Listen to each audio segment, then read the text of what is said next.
Mhm. Okay, everyone, here we are. I'm gonna take my librarian glasses off and introduce or just say hi to our good friend Nicole Bright, who is here again, which we're hoping to have more of these because we always enjoy each other's company and conversations. And I think that people out there do too. I hope Um, so. I hope so. yeah, and Nicole is here today to talk about, we're going to talk about how to become an award-winning writer by Oh. entering contests. Mhm. So, welcome, Nicole. How's it going over there on the Yeah. Sunshine Coast? Thanks, Tracy. It's going really well. Thanks so much for having me. I'm so excited to chat with you today. Me too. And we we were going to start by talking about contests, and I just thought I'd ask you about your experience with entering contests and how this came to be something that you felt like, oh, I should share this with other writers. Sure, sure. Well, contests played a really important role for me in my writing career, right at the very beginning of it. So I knew for a long time, like since childhood, that I wanted to be a writer. I never could quite figure out how that was going to happen. And I guess when my kids were pretty little, like I started to feel more serious about it. I started taking some courses. I hired a mentor, Leisha Rosnow, and her advice to me when I was starting to produce short works of creative nonfiction was to move in the direction of entering contests as a strategy that was equally important, maybe even more important than submitting to regular open submissions with journals. And her reason for this was she had kind of been behind the scenes as an editor at Prism International and had seen that the entries coming in for regular submissions, they'd get flooded with entries. And often the quality that they were receiving for contests was lower than the quality for it. Hmm. So that was an interesting question to her, like why aren't more writers entering contests, and why, it seems like it's fairly easy for someone who's submitting well-crafted work to stand out in a contest, in entries that they were receiving for contests. So she said, we want you to get your book in the world. We want you to develop a writerly CV. I really encourage you to start entering contests just to try and get on a long list. Like, even a nomination is Yeah. something that you should celebrate, and that looks excellent on your CV when the day comes that you have, a part of your book ready to share with a publisher. You want to have something to say in your letter that's going to make your letter and your manuscript stand out. So I took this to heart. I thought, why not? I'm just at the beginning. What do I have to lose? And I really didn't expect that I would be nominated anytime soon. I knew we were playing a long game, but to my surprise and delight, I did end up placing in a couple of contests in short order, and then I actually won them. And the Yay. impact of those awards on my career as someone who was really new to kind of figuring out how to be a writer, it was huge. It felt like a huge shortcut. Suddenly Yes. I'm being invited to speak on panels with writers who have published books and are very well known. I'm going to festivals. I'm doing readings. I like, people know my work. Suddenly, it felt like overnight people knew my work, and I was part of a community. And so it was just a huge change. For as much effort to enter a contest as it was to enter regular submissions. So Yes, yes, absolutely. I remember receiving similar advice, that so many literary journals receive so many submissions that it's worth picking a few contests. Like, you do have to pay an entry fee for mhm. contests, so you don't want to make that if you have 20 stories, you might not want to Yeah, yeah. pay out the $20 per story. Mhm. But yeah, I mean, I had a similar experience with like my creative nonfiction essay that became finalist for the CBC Creative Nonfiction Prize, which was huge. Like, that's a huge Yeah, uh, incredible. um, Yeah, and then some other contests as well, including Prism International's Oh. very I've been trying, and interestingly, I had been trying submitting, hoping to get into their journal, submitting stories, and then they had the it's like a really flash, forget what they Mm. call it, but super short, and I was like a runner up, you know. Oh, yay, So congratulations. they published it, which is awesome, right? Because Amazing. often the thing is when just for people out there, if you are submitting and you don't make it to the top three, because this also happened for one of my stories for Prairie Fire, I was a runner up and they still published the piece. Yep. So even though I didn't win, I got a subscription for a year, as you do, Mhm. and they published my story. Yeah. So that's amazing. And for new writers who are just trying to figure out how to crack this nut, isn't it an amazing thought that you could maybe not win a contest, but place, and that could be your first publication as well. Exactly, exactly. So it's pretty wonderful venue. And what is you've got a free webinar coming up, and we're going to dive into more of that, but it's really focused on this idea of entering contests so that you can up level your writing career game. Mhm. Do you want to talk about why you kind of took that? I mean, you've said a little bit about it, but why you've taken Yeah. that tack. Sure. Well, I'm really passionate about stories, and I teach writers how to write stories that, I hope they're going to then pursue publication and get them out into the world. And so I felt like with my own experience, I had discovered something that I wanted to share. And it turned out that there was something about what I was teaching, the way that I was teaching creative nonfiction experimental approaches, and this strategy that um, that just worked for some of the very first writers who came through my programs. I was also giving them the advice Leisha gave me. Oh, this is a really strong piece.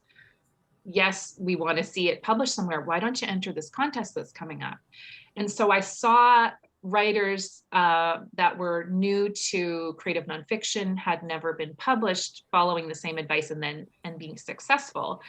And, perhaps the most dramatic, exciting story that I can share is that Rowan McCandless was in my the first session of the first creative nonfiction course that I took. And she arrived feeling, That you taught, yeah, right? that I taught in Not my to, own yeah. creative nonfiction. And she sort of arrived feeling voiceless, like she was in this really difficult domestic abuse situation and she didn't know how to write about it. She felt called to write about it, found her way through the kinds of forms that I was teaching, wrote, her first essay that ever won an award was written in that class. I encouraged her to submit it to Room and it won. And she went on to write an entire book using these techniques, won, several more awards, and then was a finalist for the Governor General's this year. So she went all the way from, just having the story that she needed to tell to using this strategy to kind of streamline her career,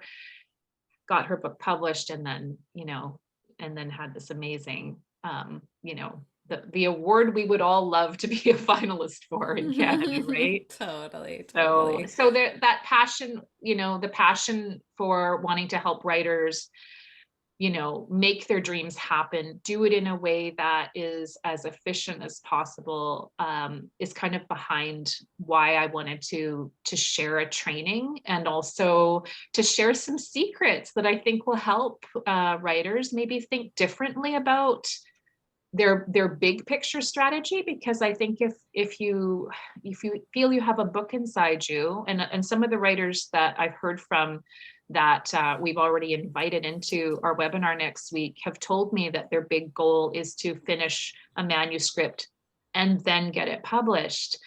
And I'm talking about maybe flipping that strategy around to try and start getting, attention on your work earlier. Even if you're working on a long form project Yes. is your goal, start getting those smaller pieces written and out there all along, so that when that manuscript is finished, you have a solid a solid letter, query letter. You've proven yourself, you've tested CV, yeah, material. yeah, Yeah, so let's think a little differently, because the other thing is all the writers I talk to are worried about time. Even the yeah, writers who come into my courses who are 30, they're like, I feel like I'm behind. I feel like I'm never going to catch up. Okay, right. well, let's do this in a way that's streamlined, so that we get your book out into the world sooner than later. Yes.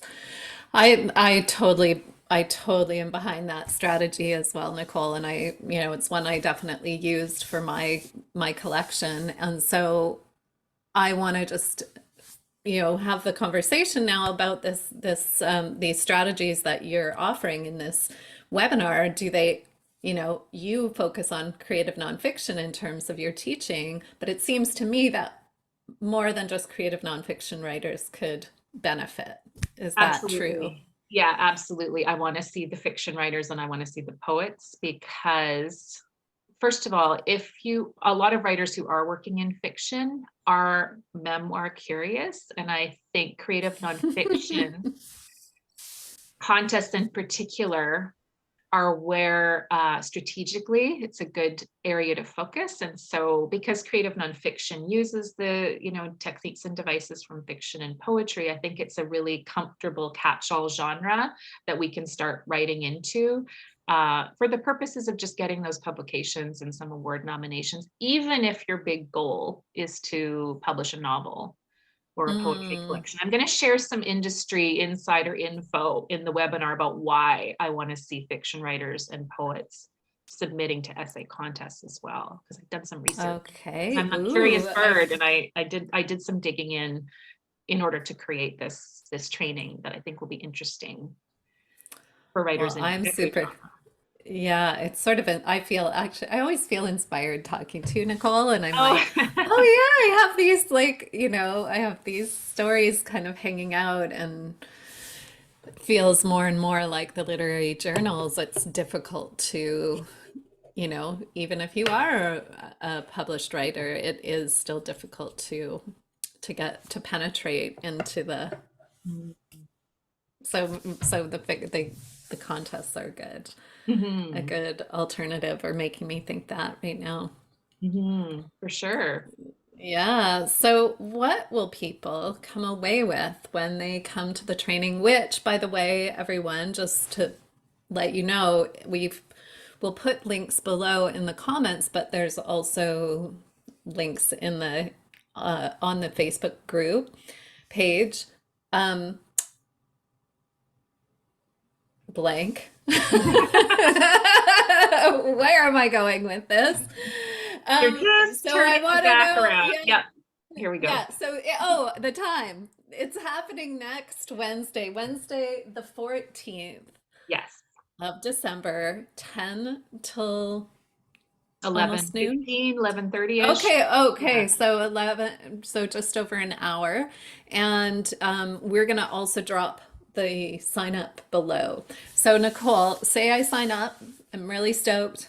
Mhm.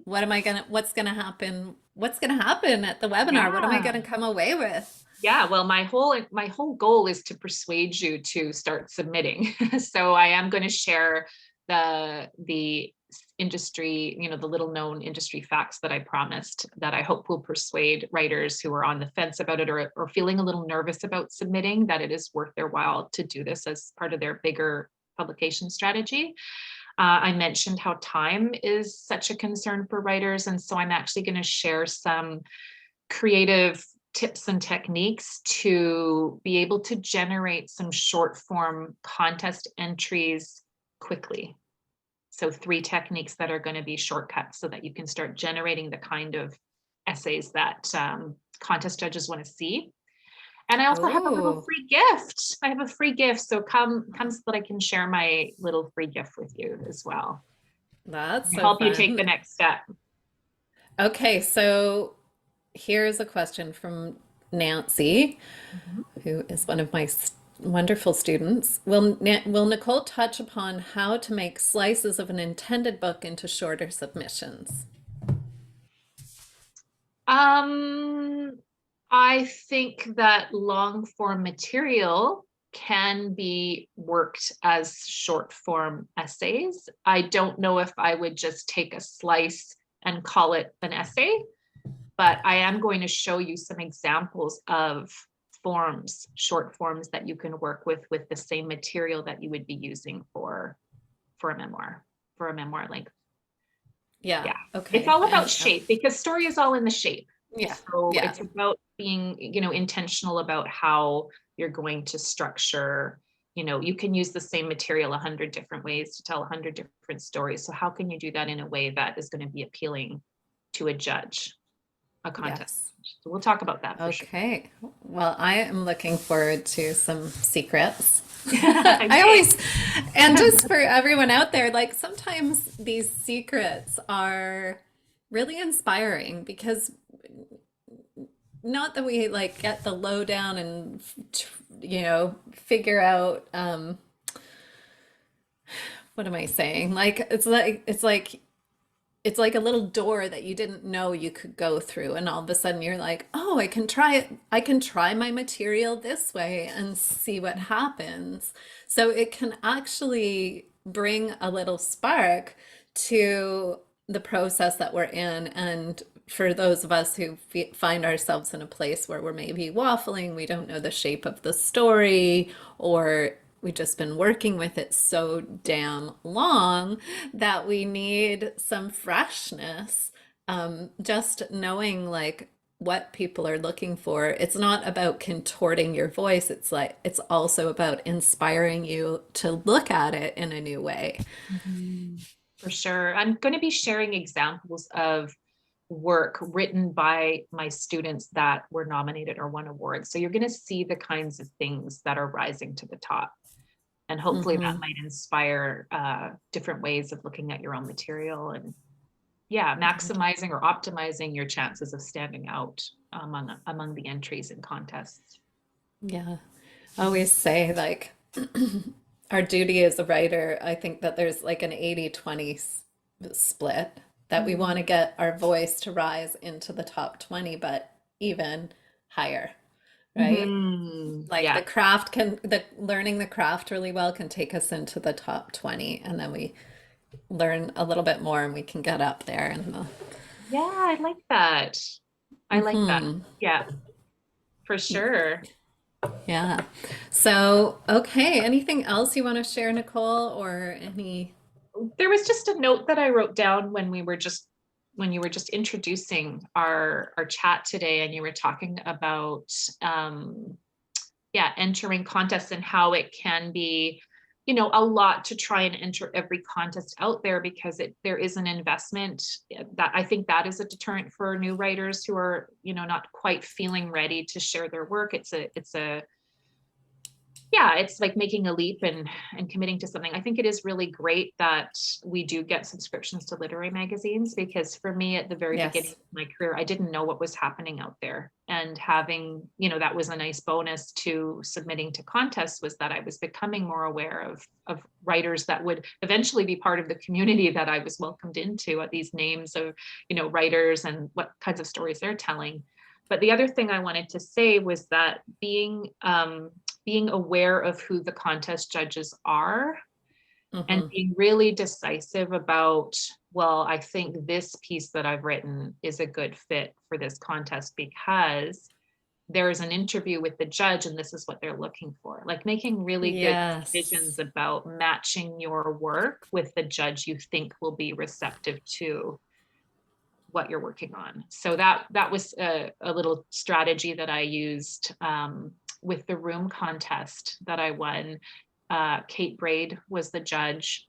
She had an interview with Room that I read, and I went, oh, I think I know what piece to submit. I actually feel like there's some Mm. kind of an energetic like match here, and I was really Yes. thrilled when it did, place in the in the top three. And then when I won, I was like, oh, I was glad that I felt I'd made a good decision about, where to send it, who to Hmm. send it to. So Hmm. that's just a tip to share when you're thinking about, maybe which 3 or 4 or 5 contests you want to commit to in a year, being really Yeah. aware, who's the final decision maker. Yes, that is such a good point. That is true. That I have looked at contests, thought to enter, and then seen who the judge was and thought, I don't think we're a match, so I'm Mhm. not going to do it. Yeah, yeah, Yeah. sure. And to be aware that something may not place in one contest, but it doesn't mean it isn't good. This is something I had to Mhm. learn too. It might place later in another contest, and it's just a game of, constantly having a plan for where to send something to next. Yes. And let's talk about the long list and the short list because I think that's really helpful too, just to remind. I think once things get up to short list, it's not about one being better than the other, really. It's just like so subjective at that point. Mhm. Um, For so the sure. value the value of getting on a long list, I mean, that happened to me fairly early on in my career. And with, again, the CBC, it was a fiction contest. And I was over the moon. Like it felt like a validation. It's huge. Yeah, it's Yeah. huge.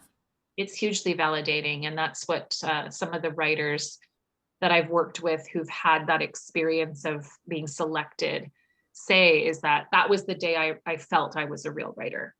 Yeah. I always feel a little bit bad that it takes that external validation, but how else do we know? Like we know we want to write, we know we feel like writers, but there's something really, really emboldening, is that the word, that gives that courage to keep going, that encouragement that you want to take it, you want to keep going, right? Somebody recognized that Yes. there was something special about what I've done. And I felt there was a little story tingle that maybe I had something. And then this person saw it too and said it. And yeah, it's just a really validating experience to be selected on a long list. And keep in mind too that long Absolutely. lists can be long. Long lists can be 20, 20 days. Yes.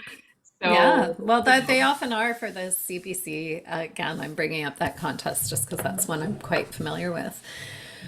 But hundreds and hundreds of people enter it. So, to be on the long list is no small feat. So that's I think it's easy as a writer, I know for myself, to be sometimes dismissive. Well, like I didn't get the best, but like it's still something. It's still pretty absolutely amazing to get on a long list.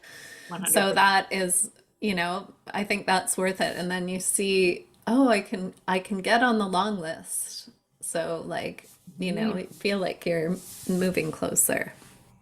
Exactly. Exactly. Okay, Nicole, any final words before we sign off here? Well, I think I agree. Encouraging everybody to sign up for Yeah, it. Will there be a recording? there will be a recording. Okay. Absolutely. Yeah, it'll be available for a few days. So we definitely want to encourage people with a little bit of a timeline to make sure they don't, it's a really busy time of year. I don't want anyone to miss it, but it will expire after a couple of days. But if you sign up, you'll get the email, you'll get the link to watch it or rewatch it if you Yeah. want to. So Okay. I'm really excited. So yeah, I'm gonna get my um, pen moving and think of the essay, go through my files and think of what essay can I pull out to send to contests after I learn the insider secrets from you, Nicole. awesome. I can't wait. It's going to be so much fun. Totally. Thanks everyone for joining us, and we'll see you next week. See you next week.